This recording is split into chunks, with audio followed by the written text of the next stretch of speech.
Hi, my name is Jennifer and welcome back to my channel, the CRPS Network. Today I'm going to be discussing migraines and CRPS and how they are related. The International Association for the Study of Pain conducted a study with 124 CRPS patients.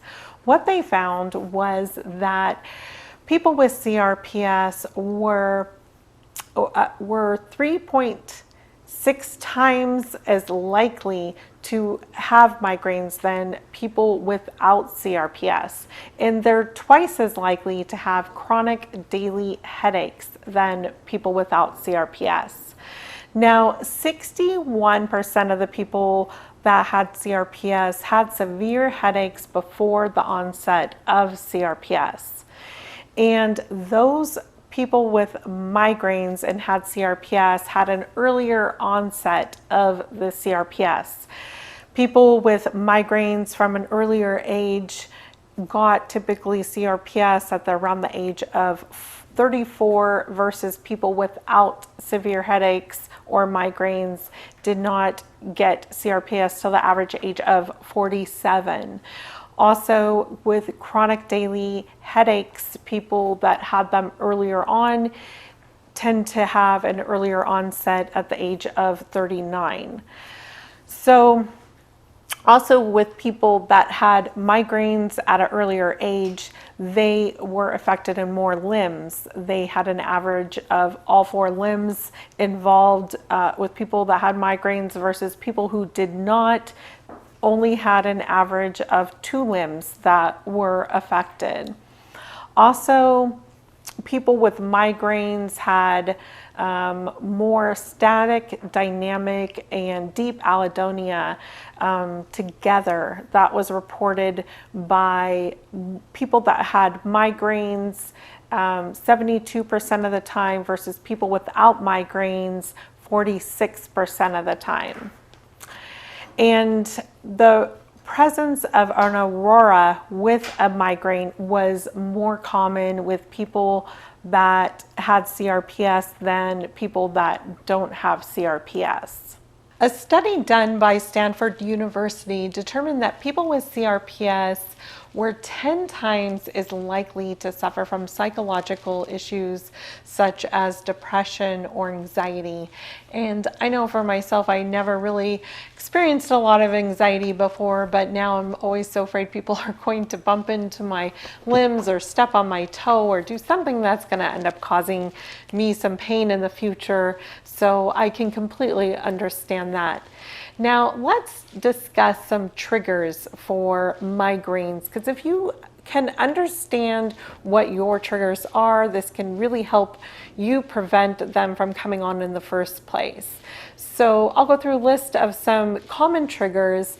The number 1 most common trigger is stress. Stress is responsible for 70% of the migraines out there. This is the biggest culprit, and if you can learn how to manage your daily stress, then you're going to have a better chance at preventing these migraines. Okay, the next one of the most common triggers is changes in sleep patterns. And I know with people with CRPS, sleep patterns can be just all over the place. So this definitely is an understandable trigger to cause migraines. Okay, another common cause are just hormonal changes. And this specifically occurs with women. It's interesting that women are actually 3 times as likely to get migraines. And we know that women are 4 times as likely to get CRPS. So there definitely is a hormonal link that can connect migraines with women. Okay, another trigger can just be the foods that we eat. Some of the more common foods that can trigger migraines are histamine, foods that contain histamine, MSG, chocolate, things that with excessive amounts of caffeine, or even alcohol, cheese, dairy products, or even artificial sweeteners. Some Other triggers can be allergies. I know myself, I tend to get a lot more migraines in April, May, and around October, just because of the allergy season is at its height at that time. I tend to get a lot more migraines then. Also, just temperature. If you're out in really extreme heat, this can trigger a migraine. Medications can often trigger migraines, and intense sensory stimuli can trigger migraine. Now, what are some things that can be done to help migraines?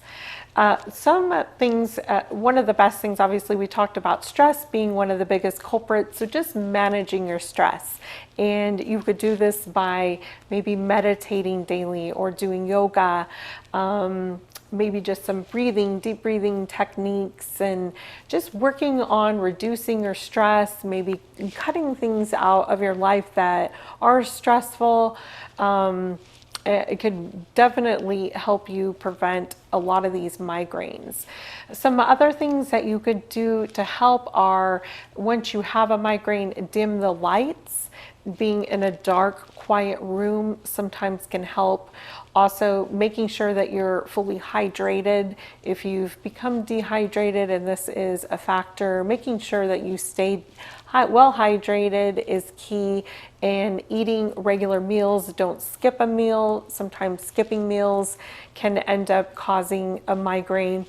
Also, medications can help, such as sumatriptan. That's one that I have taken that really works well for me.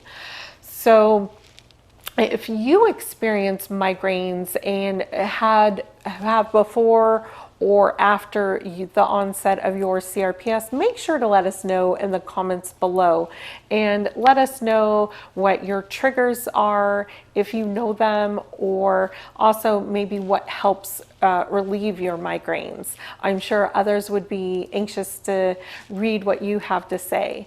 All right, so that's it for today's video. Make sure to like and subscribe, ring the bell. I make new videos every week, so I hope to see you for the next one. Till then, take care.